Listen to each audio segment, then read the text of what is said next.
गरीब की बारिश। शहर की कच्ची बस्ती में एक गरीब मजदूर कालू रहा करता था।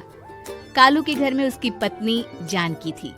जानकी लोगों के घरों में झाड़ू पोछा करके कुछ पैसे कमा लेती थी और वहीं कालू किसी तरह मेहनत मजदूरी करके 2 वक्त की रोटी का जुगाड़ कर लेता था। कुछ दिनों से हो रही बारिश के कारण कालू की मजदूरी बंद हो गई थी। अरे जानकी, इस बार तो बरसात ने हद ही कर दी, रुकने का नाम ही नहीं ले रही। कुछ समझ में नहीं आ रहा, अगर इसी तरह काम पर नहीं गया तो 2 वक्त की रोटी का जुगाड़ कैसे होगा। अरे तुम चिंता क्यों करते हो, बारिश का क्या है, 1 आध दिन में रुक जाएगी और उसके बाद में फिर से काम शुरू हो जाएगा। अरे 3 दिन तो हो गए, बरसात तो रुक ही नहीं रही है और आगे भी रुकने के कोई आसार नहीं दिख रहे। तो क्या हुआ, तुम्हारा काम बंद हुआ है ना? मैं तो अभी भी लोगों के घर झाड़ू पोछा करने जाती ही हूँ। मेरे पगार से कुछ दिन तो निकल ही जाएंगे। अरे घर का खर्चा तो हम किसी तरह चला लेंगे जानकी, लेकिन ये जो छत टपक रही है इसका क्या करेंगे? ये बात तो आपकी सही है। हमारी झोपड़ी अब काफी पुरानी हो चुकी है और इसके छप्पर में भी कई सारे छेद हो गए हैं। रात भर पानी टपकता रहता है। अरे मैं भी इसी बात से बहुत परेशान रहता हूँ। कहीं किसी दिन ज्यादा बारिश आ गई तो हमारी झोपड़ी टूटकर बिखर ना जाए। राम राम राम, ऐसी अशुभ बातें क्यों करते हो? अरे ऐसा कुछ नहीं होने वाला। ये झोपड़ी ही तो हमारा सब कुछ है। अगर यही नहीं रही तो हम जाएंगे कहाँ? ठीक है जानकी, जब तुम्हारी पगार मिल जाएगी तो कुछ पैसे बचाकर झोपड़ी के छप्पर की मरम्मत करवा लेंगे। शायद हमारी परेशानी कुछ कम हो जाए। ठीक है जी, अब ना ज्यादा परेशान मत हो। ये लो, खाना खा लो और सो जाओ। सुबह मुझे भी जल्दी काम पर जाना है। जानकी और कालू अपनी झोपड़ी में सो गए। रात को अचानक से बहुत तेज बारिश शुरू हो गई। धीरे धीरे बारिश का पानी कालू की बस्ती में भरने लगा। पानी भरते भरते झोपड़ी के बाहर तक पहुंच गया था। सुबह के वक्त जब कालू और जानकी सोकर उठे, हे भगवान, ये क्या हो गया? बारिश का पानी तो हमारे घरों तक पहुंच चुका है। अब मैं काम पर कैसे जाऊंगी? रहने दो जानकी, तुम आज काम पर मत जाओ। ऐसे पानी से निकल कर जाओगी और बीमार पड़ गई तो लेने के देने पड़ जाएंगे। लेकिन अगर नहीं गई तो मालकिन लोग नाराज हो जाएंगे। आप जानते हैं ना, बड़ी मुश्किल से 1 दिन की छुट्टी भी नहीं देती है। अरे लेकिन जानकी, झोपड़ी के बाहर तो पूरी बस्ती में पानी भरा है, तुम जाओगी कैसे?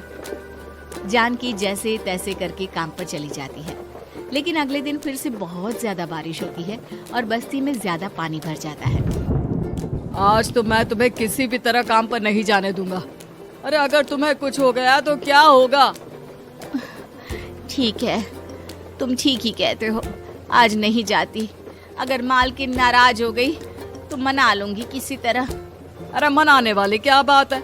जब तुम बताओगी कि हमारी झोपड़ी में पानी भर गया है तो वो खुद ही समझ जाएंगे ना।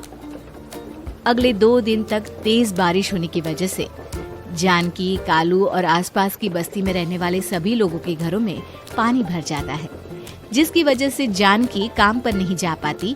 और 3 दिन के बाद जैसे ही जानकी काम पर पहुंचती है, कहाँ थी तुम? पिछले 3 दिनों से काम पर क्यों नहीं आई?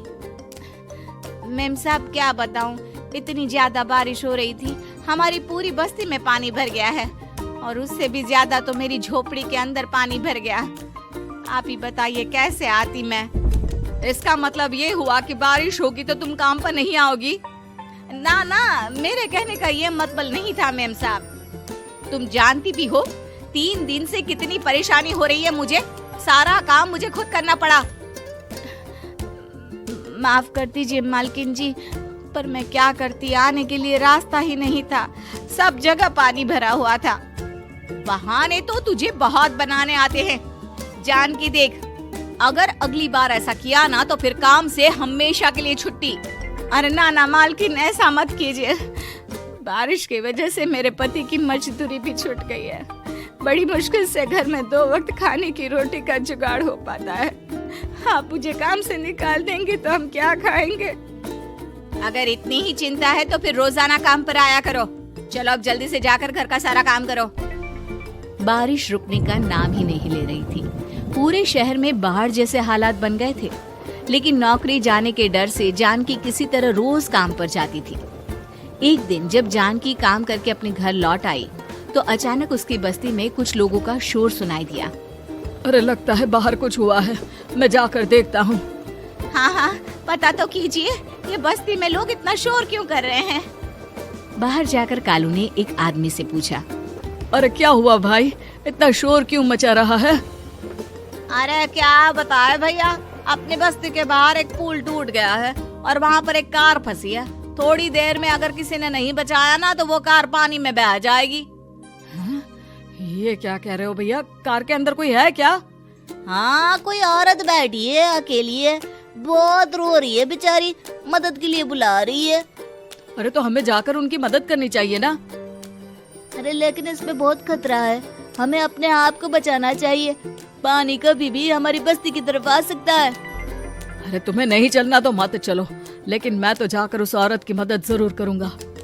कालू उस जगह पर पहुंचता है जहां वो औरत कार में फंसी हुई थी। वहां पर पानी का बहाव बहुत तेज था और सारा पानी कालू की बस्ती की तरफ ही आ रहा था। कालू ने एक बड़ी सी रस्सी को पेड़ से बांध दिया और दूसरे सिरे को कार की तरफ फेंक दिया और उस औरत को रस्सी के सहारे बाहर आने के लिए कहा। तभी वहां जानकी भी दौड़ती हुई आई। अरे ये तो मेरी मालकिन है, जिनके यहाँ मैं काम करने जाती हूँ। और मैडम जी आप डरिएगा मत, आपको कुछ नहीं होगा। आपकी गाड़ी को भी मैंने रस्सी से बांध दिया है। थोड़ी देर में पानी का बहाव कम हो जाएगा, फिर हम आपकी कार को भी बाहर निकाल लेंगे। क्या तुम जानकी के पति हो? हाँ हाँ, जानकी मेरी ही पत्नी है, आपके यहाँ काम करती है ना। लेकिन मेम साहब, आप यहाँ पानी में कैसे फंस गई? अब क्या बताऊं, मैं अपनी सहेलियों के साथ पिकनिक पर गई थी, वहीं से लौट रही थी। अचानक पानी का बहाव तेज हो गया और मेरी गाड़ी फंस गई। अरे कोई बात नहीं मालकिन, अब ना आप बिल्कुल सुरक्षित हैं। मैं तो बहुत बुरी तरह डर गई थी, कब से मदद के लिए चिल्ला रही थी, लेकिन कोई मेरी मदद के लिए नहीं आया। भला हो तुम्हारा पति का जिसने मेरी जान बचा ली। लेकिन जानकी, मैंने तुम्हारे साथ बहुत गलत व्यवहार किया। इतने खराब मौसम और बाढ़ में भी तुम्हें काम पर आने के लिए कहा, नौकरी से निकालने की धमकी भी दी, और तुमने मेरी जान बचाई। मुझे माफ कर दो। अरे कोई बात नहीं मालकिन, आपकी जान बचाना तो हमारा धर्म था। देखो जानकी, तुम्हारी झोपड़ी में जो भी नुकसान हुआ है उसके लिए मैं तुम्हें पैसे दूंगी। आज तुम्हारे पति ने मेरी जान बचाई है और आज के बाद मैं तुम्हें कभी भी नौकरी से निकालने की धमकी नहीं दूंगी। आज मैं तुम्हारी परेशानी को अच्छी तरह समझ चुकी हूँ। हम जैसे पैसे वाले लोगों के लिए अपने घर में बैठकर बारिश का मजा लेना बहुत आसान है, लेकिन तुम गरीब लोगों के लिए बाढ़ और बारिश काफी परेशानी खड़ी कर देते हैं। ये बात मुझे आज अच्छी तरह समझ आ गई है। आपका बहुत बहुत धन्यवाद मालकिन।